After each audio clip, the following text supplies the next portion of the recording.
Hey MARMC family, this is Danielle Lofton from MARMC's Public Affairs Office, and welcome back to the podcast that highlights the incredible workforce behind the leader of the ship repair industry, Mid-Atlantic Regional Maintenance Center. In this episode, we'll be speaking with retired Navy Captain Dr. John Cordol, who will give us a sneak peek on how virtual reality is revolutionizing Navy training programs. Then we'll sit down with sailors from our Flex Hose shop who will talk about what they do day to day and share some insights on some of the changes they've noticed in Navy culture over the years. So stay tuned because you're listening to the Maintainer Podcast.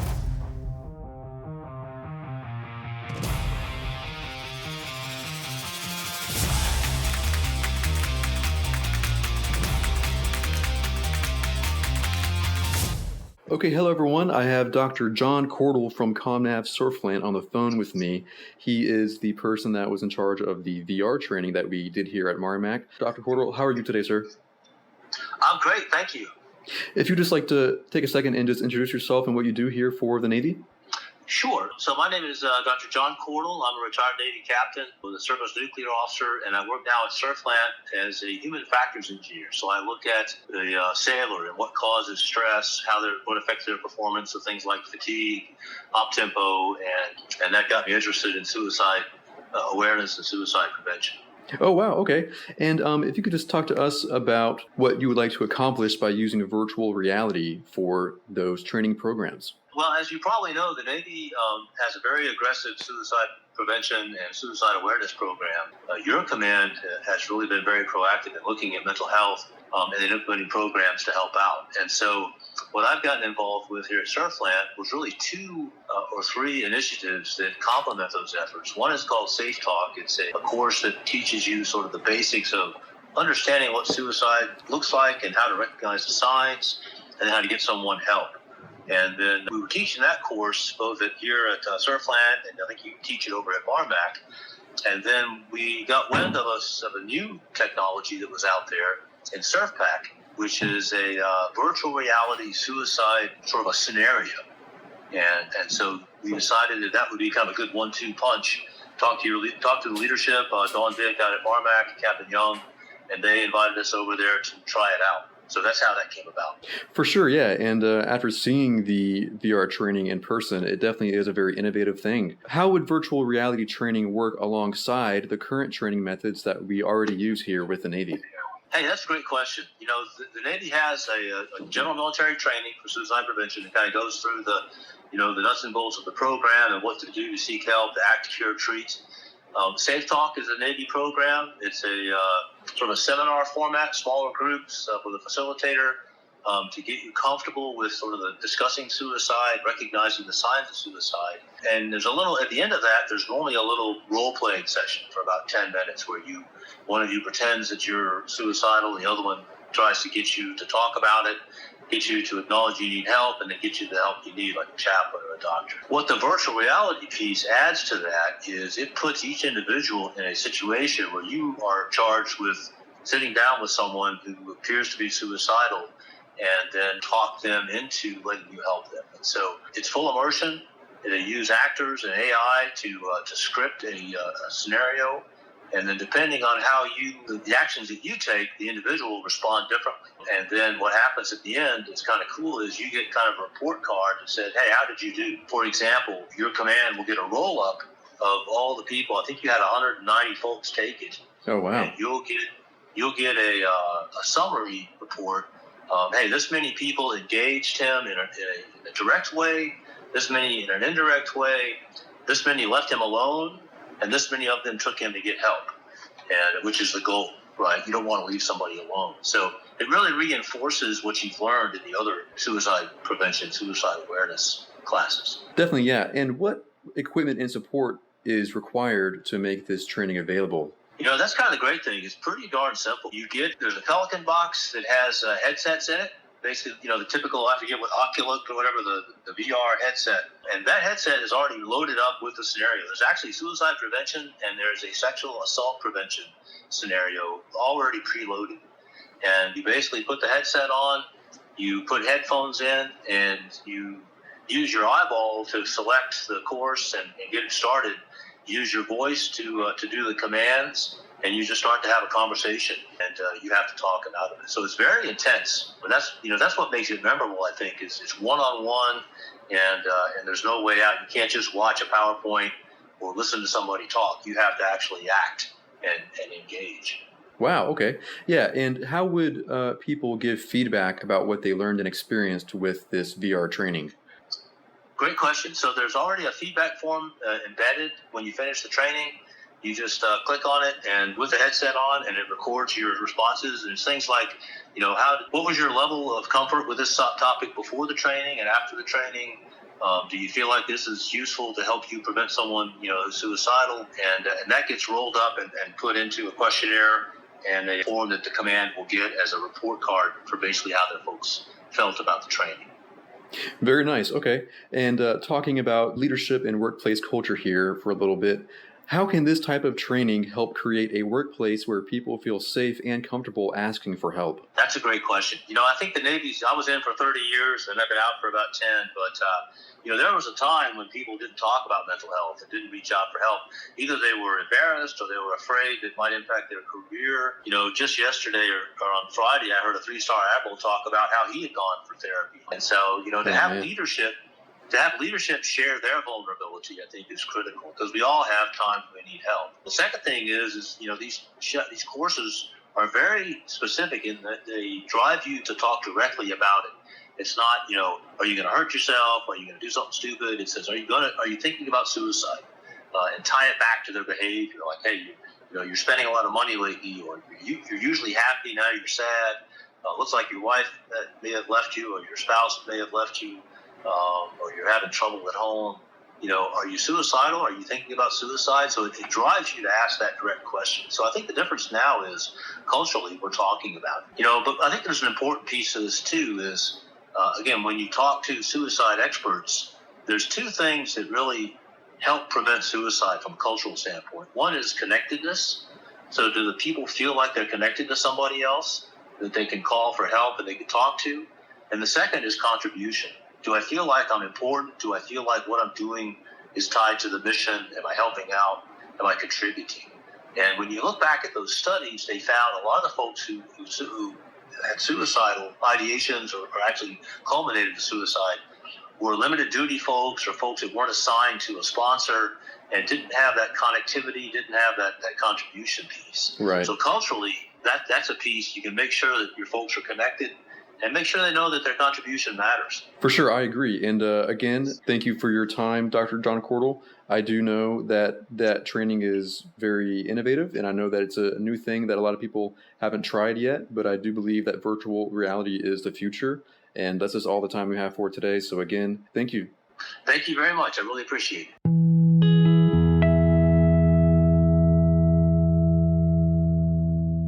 My name is Harrison Cox, and I'm over here with Code 946's Flex Hose Shop. Can you both introduce yourselves for me? I'm MMN1 Folts. I'm MM2 Perez Santana. Awesome, thank you so much.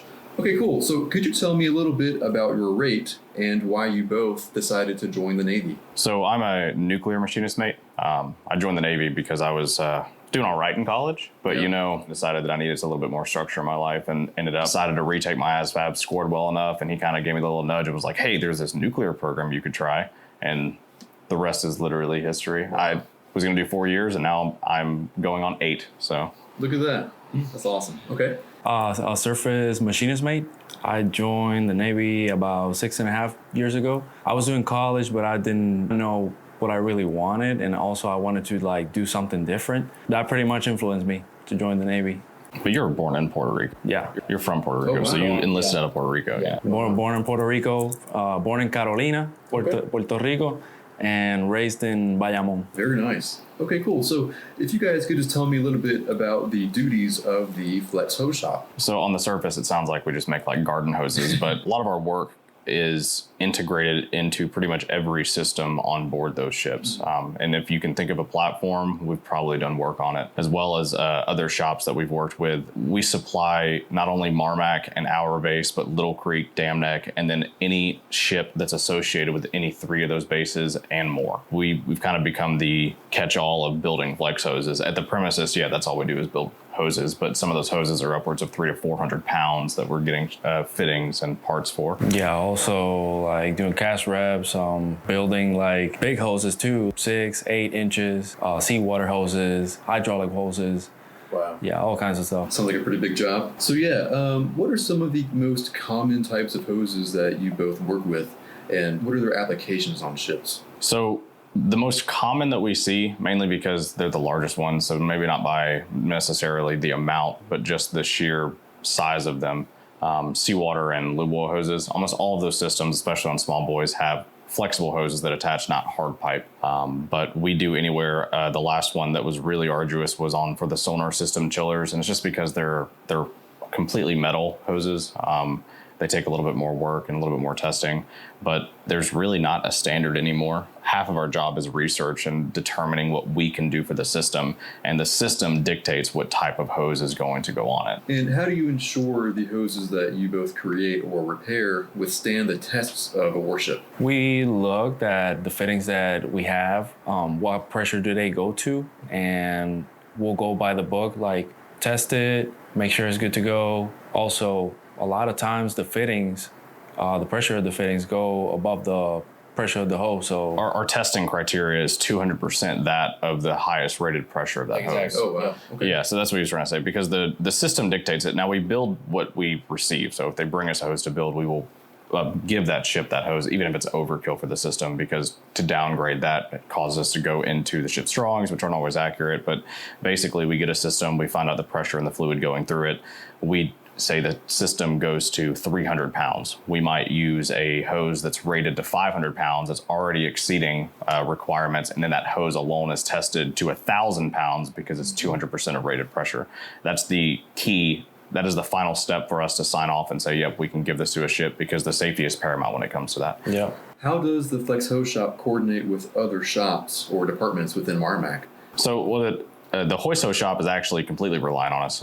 We literally have a hoist hose shop at MARMC. We build all of their hoses. Pipe shop, the HTs, we actually perform all the hydrostatic tests for all of their welds. And that's kind of why I think we appreciate the shop so much, is because it's very integrated between everyone else there. We built a lot of good standing relationships, and it's allowed us to venture outside of just building hoses to learning a lot about pumps and piping and HT welds and hoist, even AC&R. Like if they need something, we can kind of do it all. Okay, and this is questions to answer together.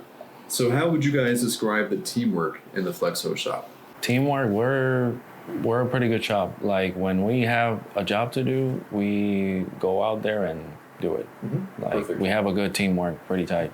We've got good guys in there. They know when to work, and they know that when they work hard, their work efforts will be rewarded. Wow, okay.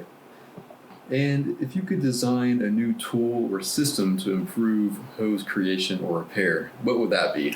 I actually have thought about this, and I'm about to make one with PVC pipe. I was going to ask you, Perez, because I actually thought about this. When we did this 2 weeks ago, a ship lost a hose. And it's really hard to get exact measurements, especially in the tight spaces when there's a 90 degree. So think of just like an L, right? Mm-hmm. Just the shape of an L, that's the shape of the hose. And getting down in there to get the exact measurements from the point where those two parallel lines or those intersecting lines would meet, it could be as simple as PVC pipe, just being able to extend and measure that, because all the ones that they have online are lasers.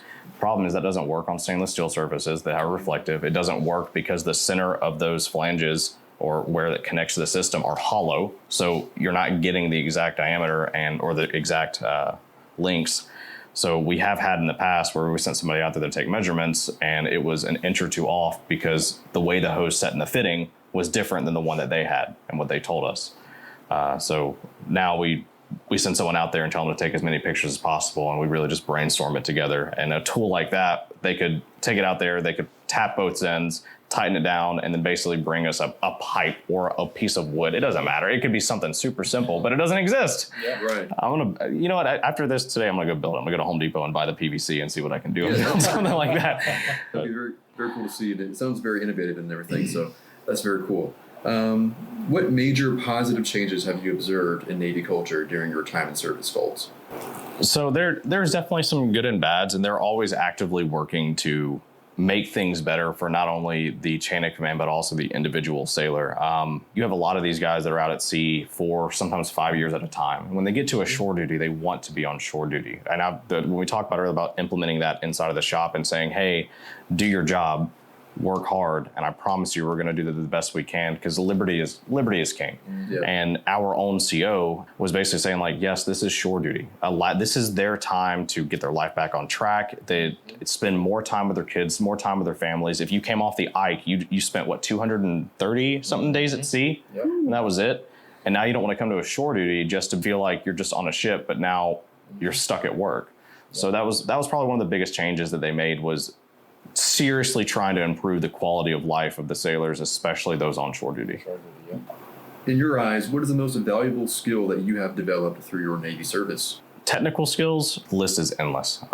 But when it comes to life skills, and one thing that it has really taught me is there's a lot of different perspectives of individuals around the world. But one thing that I think a lot of people lack is that understanding of perspective. In the military, you meet people from all over the world, mainly all over the country, but you meet people from all over the world. We were just talking about Perez being born in Puerto Rico. Yeah. And their life experiences and the things that they see and the things that they grew up with may be different than yours. Mm-hmm. And it doesn't mean that they're wrong. It doesn't mean that someone's opinion about something is incorrect because they have a different perspective. And it's really taught me to take a step back, take a breath, and try to recognize who that person is and where they're coming from. The diversity in the Navy it's one of the most beautiful things about it, honestly. That's awesome. Yeah. So you couldn't have said it better. This is a key also for success. For sure. Yeah. I totally agree. Well, guys, hey, this was a great interview. I do appreciate both of y'all's time. MM1 Folts and MM2 Perez, thank you again for your time. And I just know that you guys have a very big job here at MARMC in the Flex Hose shop, and you guys are doing a great job at it. So just keep on keeping on. Thank you. Mm-hmm. All right. Thank you for having us. Hi everyone, this is Flora from your mental health team over at CP200. As we celebrate this holiday season, I want to remind you all that it's absolutely okay if you're feeling overwhelmed or need someone to talk to. My office door is always open, and you can reach me at 757-536-2547. Whether you're dealing with work stress, family matters, or just need a listening ear, I'm here to support you. Wishing you all a gentle and peaceful holiday season. Hello, MARMC family. This is Noelle, one of your mental health counselors. As we wrap up another year, I want to wish you and your loved ones a peaceful holiday season. Remember, taking care of your mental health is just as important as physical health. I'm here to support you, whether you need someone to talk to or just a quiet space to decompress. You can find me in Building LF18 or reach me at 757-837-8491. Take good care of yourself this holiday season. This is Chaps coming to you with warm holiday wishes for you and your loved ones. During this festive season, remember that my door is always open if you need support or guidance or just someone to talk to. You can reach me in my office in Building LF18 and CEP200 or give me a call anytime. You can reach me at 757-647-3216. May your holidays be filled with peace and joy, and take care of yourselves and each other this season.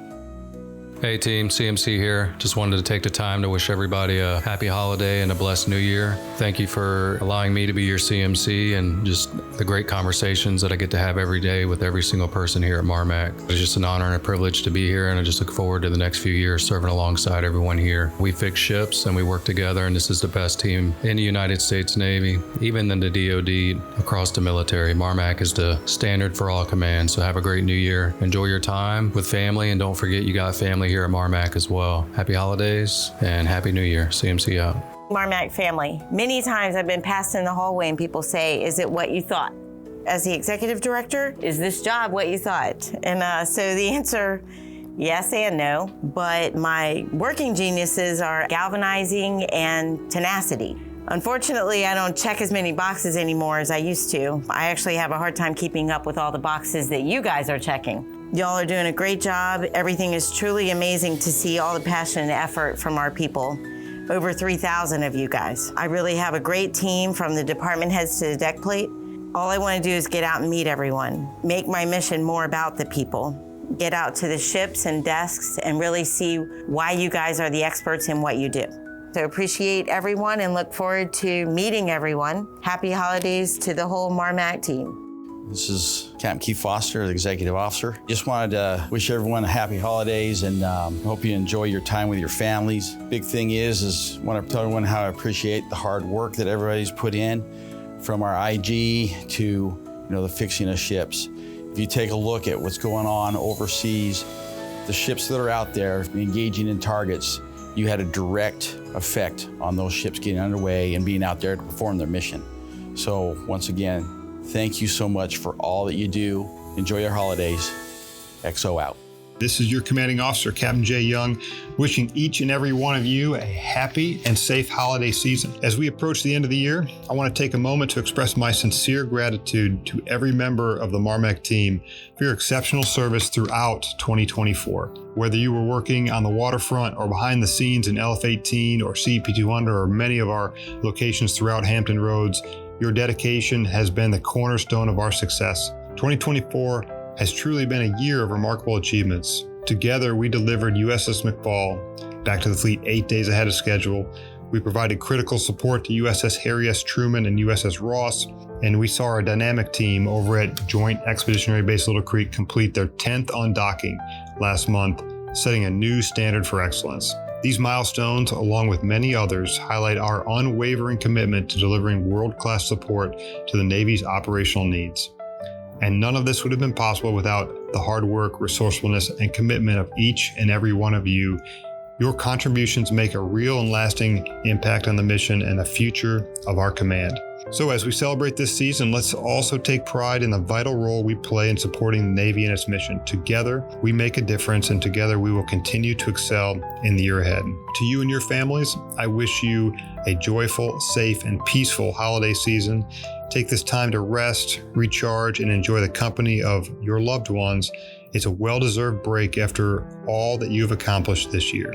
Thank you once again for everything that you do. I'm honored to serve alongside such an outstanding team.